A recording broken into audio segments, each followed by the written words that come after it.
गांवों में हमने अपने घरों में गाय को हमारी जीवन शैली में महत्वपूर्ण योगदान देते देखा होगा। देश के हर कोने में आम लोगों के जीवन को छूती है गाय। सही में देखें तो सिर्फ गाय ही नहीं बल्कि पूरा गोवंश। और अगर इसका विराट स्वरूप देखें तो संपूर्ण पशुधन, कहीं गाय, कहीं भैंस, कहीं भेड़ बकरी, राजस्थान में ऊंट तो अरुणाचल लद्दाख में याक, कुल मिलाकर पालतू जानवर यानी डोमेस्टिकेटेड एनिमल्स। जानवरों में भी प्रकृति के प्रति कितना ज्ञान है और उनकी कैसी प्रथाएं हैं। जैसे भेड़, बकरी और ऊंट को आप देखें, जैसे राजस्थान में ये तीनों चीज़ पाई जाती हैं। भेड़ हमेशा नीचे का खाएगी, ज़मीन का, वो 1 फुट भी ऊपर का नहीं खाएगी, नीचे का खाएगी। बकरी है थोड़ा सा 4-5 फीट तक खाएगी और ऊंट कभी नीचे का नहीं खाएगा। तो उन्होंने एक अपना सिस्टम डेवलप कर रखा था कि एक दूसरे के क्षेत्र में हम अतिक्रमण नहीं करेंगे। जब हम अपने समाज को देखते हैं तो देखते हैं कि हम जिस तरह से अपने जंगलों का उपयोग करते हैं, जल संसाधनों का उपयोग करते हैं या अपनी ज़मीन का उपयोग करते हैं, उसी के साथ एक बहुत महत्वपूर्ण पहलू जो न केवल उत्तराखंड के मानव समाज के भीतर, न केवल हिमालयी मानव समाज के भीतर, बल्कि विश्व भर में जहाँ कहीं भी मानव सभ्यता या समाज है उसके भीतर हम देखेंगे कि साथ के पालतू पशुओं का एक पूरा संसार हमारे जीवन का महत्वपूर्ण अंग होता है। आप उन पालतू पशुओं को अलग अलग प्राकृतिक भागों के हिसाब से उनकी उपयोगिता सिद्ध कर सकते हैं। गाय की उपयोगिता अपनी जगह है, बैल की उपयोगिता अपनी जगह है, भैंस की उपयोगिता अपनी जगह है, बकरी की उपयोगिता अपनी जगह है। अपनी जगह जब मैं कह रहा हूं तो मेरा मतलब भौगोलिक पर्यावरण से। इस पूरे पशुधन पर हम किसी अन्य एपिसोड में बात करेंगे। आज करते हैं सिर्फ गोवंश की, क्योंकि यह पूरे देश की अर्थव्यवस्था, कृषि तंत्र, भोजन शैली और यहां तक कि सामाजिक ताने बाने को भी प्रभावित करता है। पर्यावरण का तो सबसे बड़ा सहचर है गोवंश, उसका पोषण करने वाला। Cattle also indirectly purify the air. And the Surya Nadi of the cattle, the shoulder of the cattle, if you observe, it is always shaking, vibrating. The hairs are straight and vibrating. During that micro vibration time, it will convert oxygen into ozone and purify surrounding. One cattle can purify nearly 50 feet radius of the area. अर्थव्यवस्था में तो बहुत सहयोग है इसमें। जैसे गाय का दूध, घी है, ठीक है, और खाद हो जाता है, जैविक खाद बनती है। यदि गाय अधिक होगी तो दूध भी बिकता है, उससे भी लोगों को काफ़ी राहत मिलती है। और घी भी 500-600 रुपये किलो जाता है, तो उससे भी लोगों को आर्थिक सहयोग मिलता है। और इसकी जो गोबर है उसकी खाद बनती है और अच्छी है, जैविक खाद बनती है, उसमें खेती बाड़ी बहुत अच्छी होती है। इसलिए राहत तो है ही पशुधन से। पालतू जानवरों की बात करें तो वो आदमी के रोज के जीवन से, उसके खान पान से, उसकी आजीविका से भी जुड़ा हुआ है।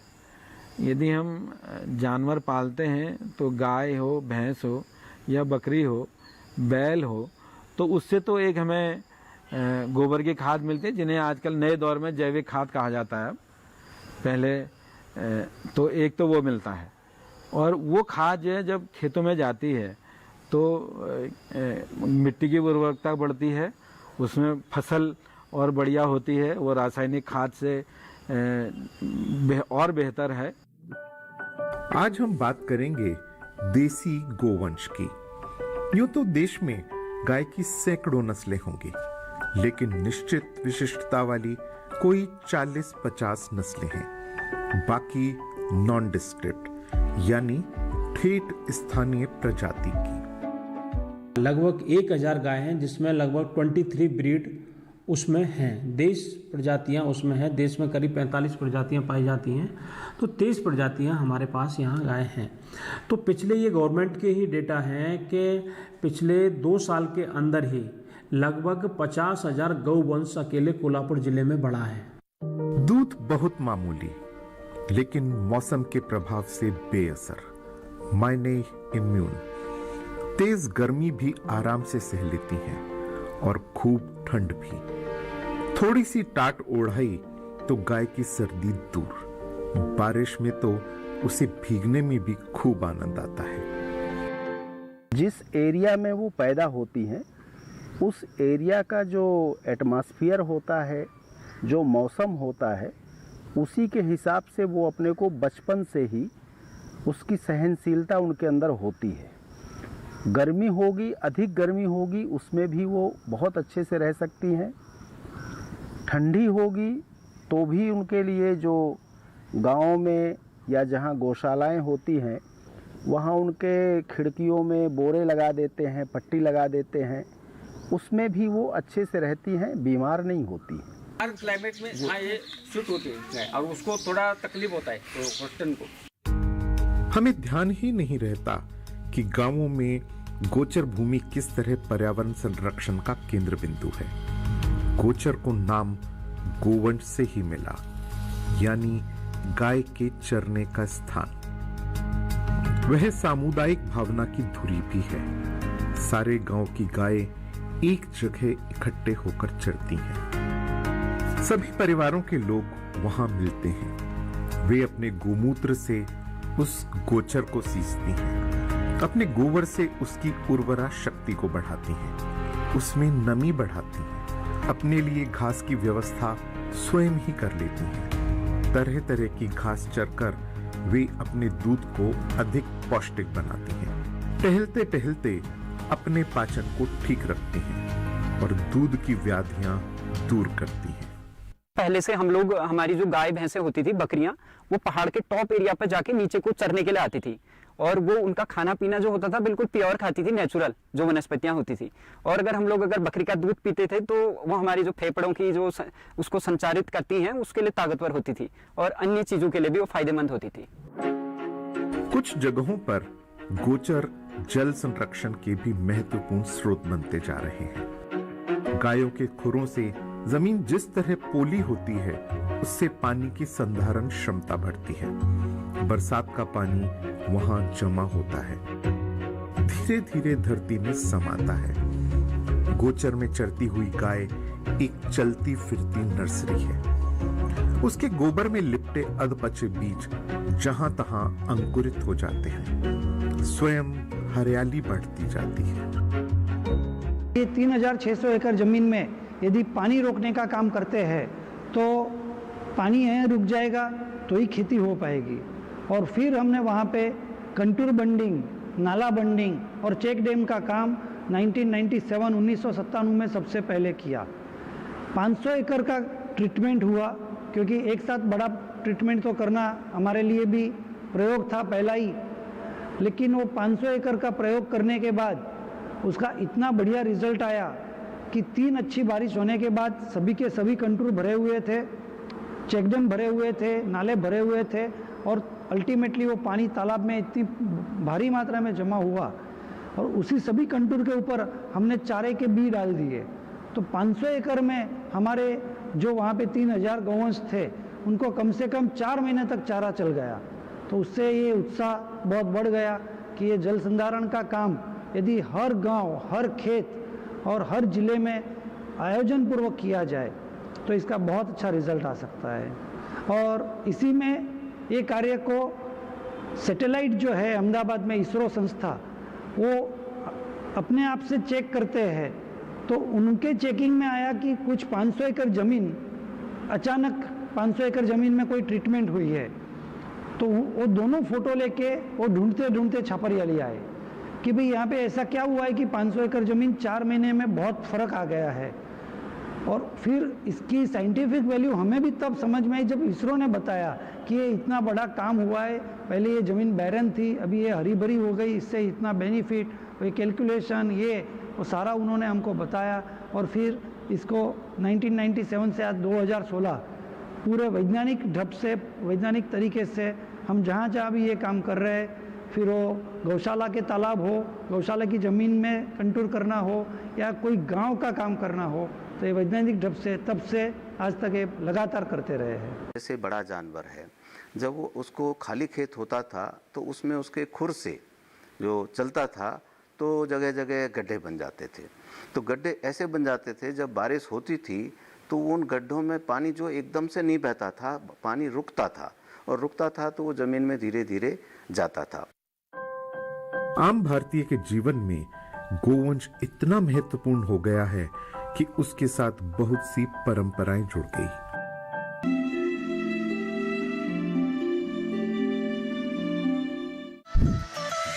खुशहाल होंगे खेत, पशु रहेंगे स्वस्थ, सरकारी स्कीम का होगा लाभ, जब एक्सपर्ट्स का मिलेगा साथ, आपके सवाल विशेषज्ञों के जवाब, सिर्फ एक फोन कॉल की दूरी पर।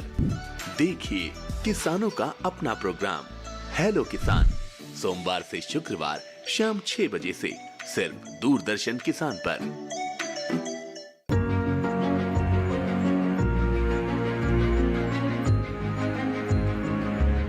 खेती बाड़ी में गाय का महत्व इतना बेमिसाल और बहुआयामी है कि उसके बिना देश भर में खेती की कल्पना ही नहीं की जा सकती।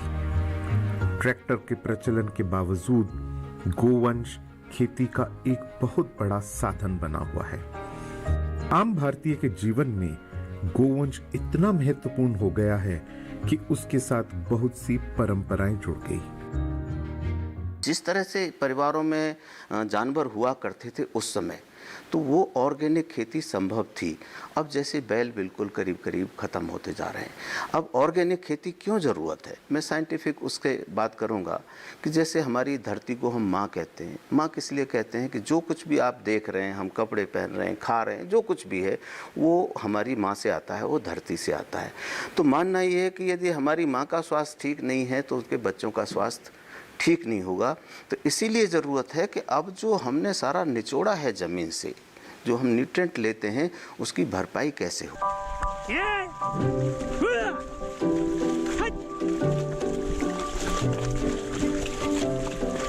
बैलों द्वारा जुताई तो उसका सबसे बड़ा जीता जागता उदाहरण है। देश भर में ऐसी परंपराएं रही हैं जहां भूमि की उर्वरक शक्ति को बढ़ाने के लिए गायों के रेवड़ पड़ती भूमि पर कई कई दिन के लिए न्योते जाते हैं। दो फसलों के बीच के समय में ये गोवंश उस भूमि को अपने गोमूत्र गोबर से अधिक उपजाऊ तो बनाता ही है, अपने शरीर की गर्मी से पड़ती भूमि में सुप्त पड़े माइक्रोब्स को भी सक्रिय करता है।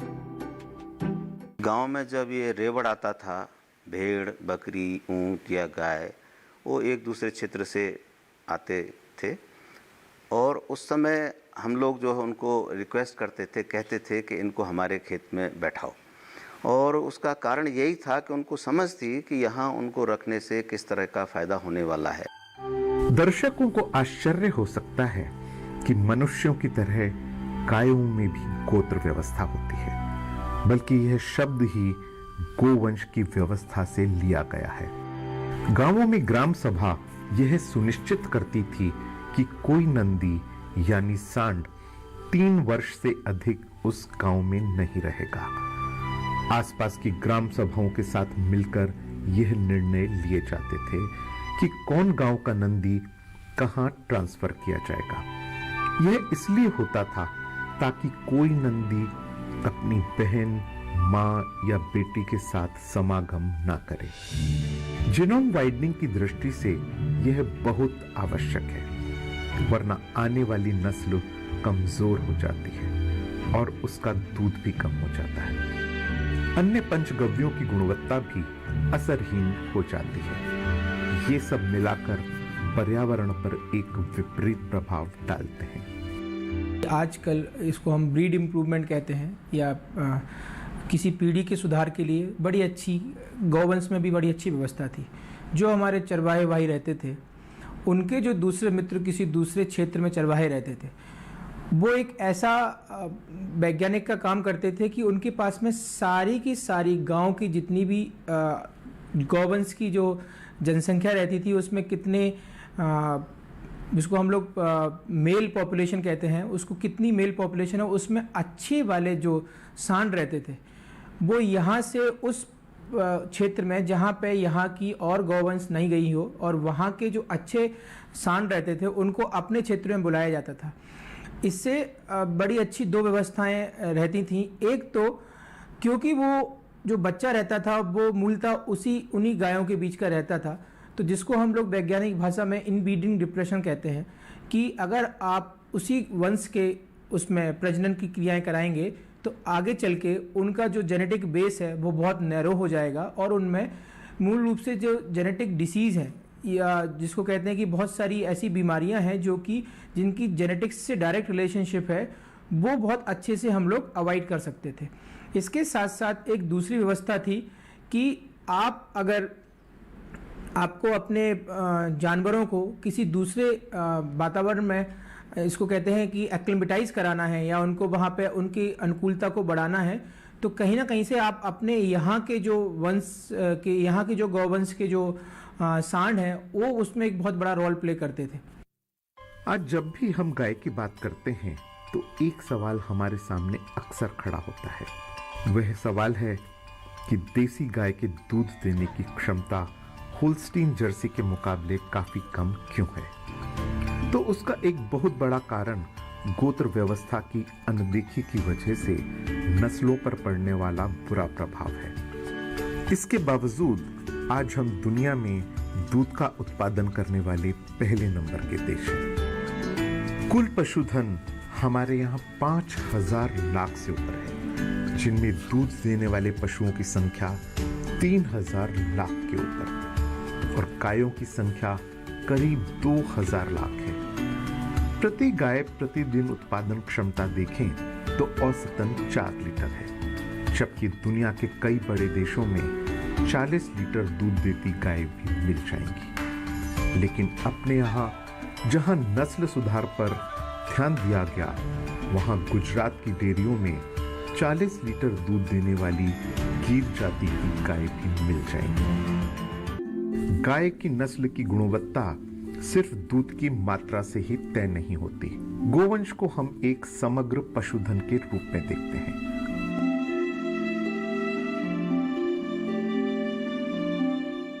जानेंगे क्या है किसानों का हाल। हम पहुंचेंगे आपके गांव। मिलेगा सरकारी योजनाओं का ज्ञान। जब लगेगी चौपाल, देखिए चौपाल चर्चा सोमवार से शुक्रवार सुबह 9 बजे सिर्फ दूरदर्शन किसान पर।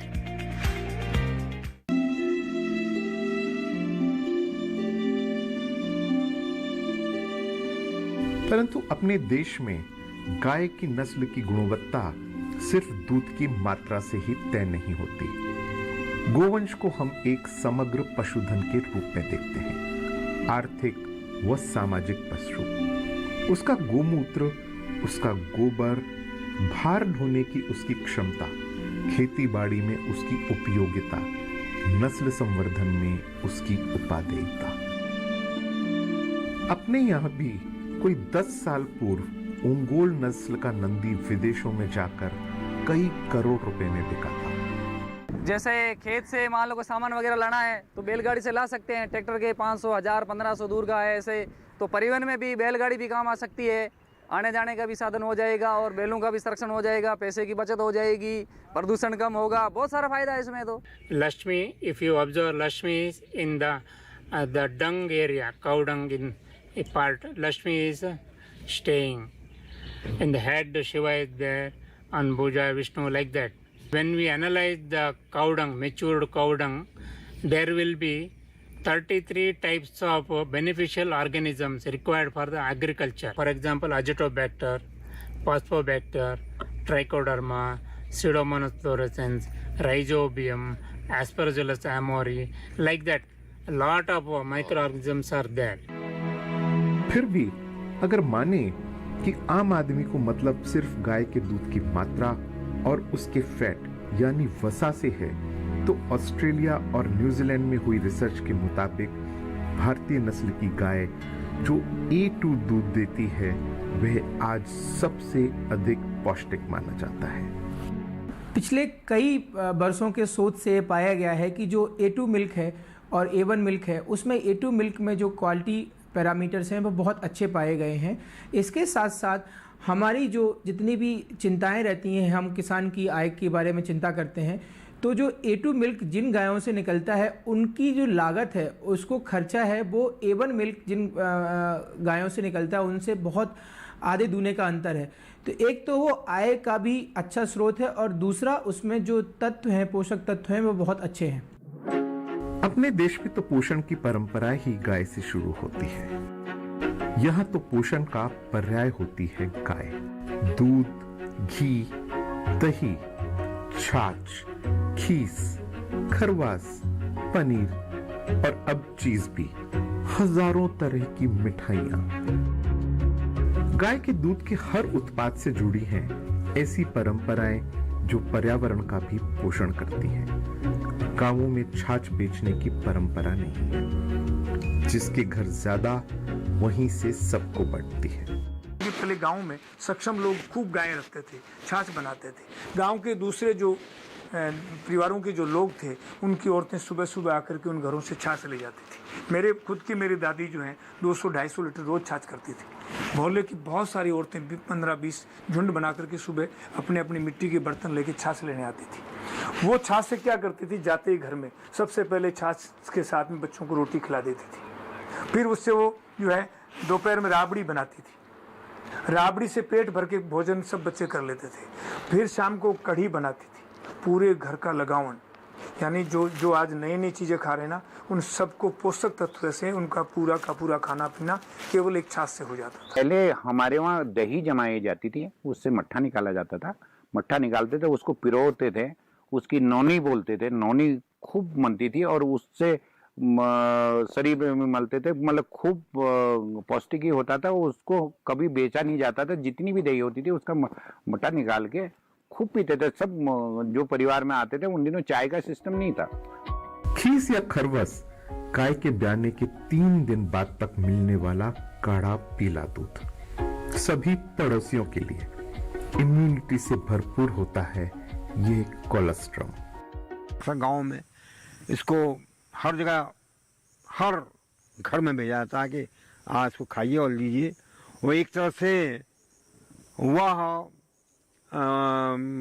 पूरा जो बॉडी है, शरीर की जो ताकत है, जो एंटीबॉडीज हैं, उनको बनाने में खास मदद करता है। घर में गाय या भैंस कोई भी दूध देती थी तो उसका जो पहला दूध होता था वो पूरे समुदाय में जितने भी लोग उस इर्द गिर्द में रहते हैं तो सारे उस दूध को गर्म करके सब बच्चों को पिलाया जाता था, या जो सीनियर सिटीजन्स थे, दूसरे लोग थे, उनको भी बुलाया जाता था। तो 4, 5, 8, 10 दिन तक उस दूध को ना तो चाय में यूज करते थे, सिर्फ और सिर्फ कम्युनिटी के लोग उसको यूज करते थे। और इसीलिए वो लोग तंदुरुस्त होते थे, क्योंकि उस समय कोई ऐसा का कोई ऐसा साधन भी नहीं था। बच्चे जा रहे हैं, गिर रहे हैं, चोट लग रही, तब भी वो जो इम्यून सिस्टम को स्ट्रॉन्ग कर रहा था, तो वही जो दूध है, पहला दूध, वो स्ट्रॉन्ग करता था। गाय ने समाज में करुणा भाव को भी बहुत खूबी से पोषित किया है। भारतीय समाज का एक बड़ा वर्ग गाय की सेवा की परंपरा कर्तव्य भाव के साथ निभाता है। बार जो समस्त महाजन संस्थान है जो चारे की व्यवस्था की, इसमें बहुत सारी राहत मिली है और काफ़ी पशु मरे भी है। मगर अभी 3-4 दिन से जो अभी चारा मिल रहा है, और गरीब लोगों को वैसे इतना महंगा चारा खरीद भी नहीं सकते हैं, तो उनको बहुत सस्ते भाव से मिला। बहुत ही मतलब पूरे गांव वाले और पशुपालक सब कह रहे थे कि अच्छी व्यवस्था की है और इससे गायों की बचाव भी होगा। इसको क्या है कि इसकी हार्ट रेट की कमी पे दिक्कत है। अच्छा। तो ये उभी नहीं हो सकती, पैरों में पूरी जकड़न है, कई दिनों से बैठी थी खेत में। अच्छा। तो कोई जो गौ सेवक थे दूसरे, उन्होंने कॉल किया, एम्बुलेंस की गौशाला की, वहाँ से इसको लेके आए। अच्छा। तब इसका 4 दिन ट्रीटमेंट चल रहा है। पहले तो बिल्कुल नहीं खड़ी होती थी, अब लगभग तैयार हो गई है और 5 दिन के अंदर मशीन की जरूरत नहीं पड़ेगी। पूरे देश में उसके लिए ऐसी गौशालाएं, अस्पताल आदि खोले गए हैं जहां दूर दूर से घायल गायों का उपचार किया जाता है। दृष्टि बाधित गायों की देखभाल करना अपना समाज पुण्य का काम मानता है, क्योंकि उसके मन में भीतर ही भीतर यह भाव घर किए हुए है कि गोवंश हमारे पर्यावरण, हमारी प्रकृति का पोषण करने के लिए कितना उपयोगी है।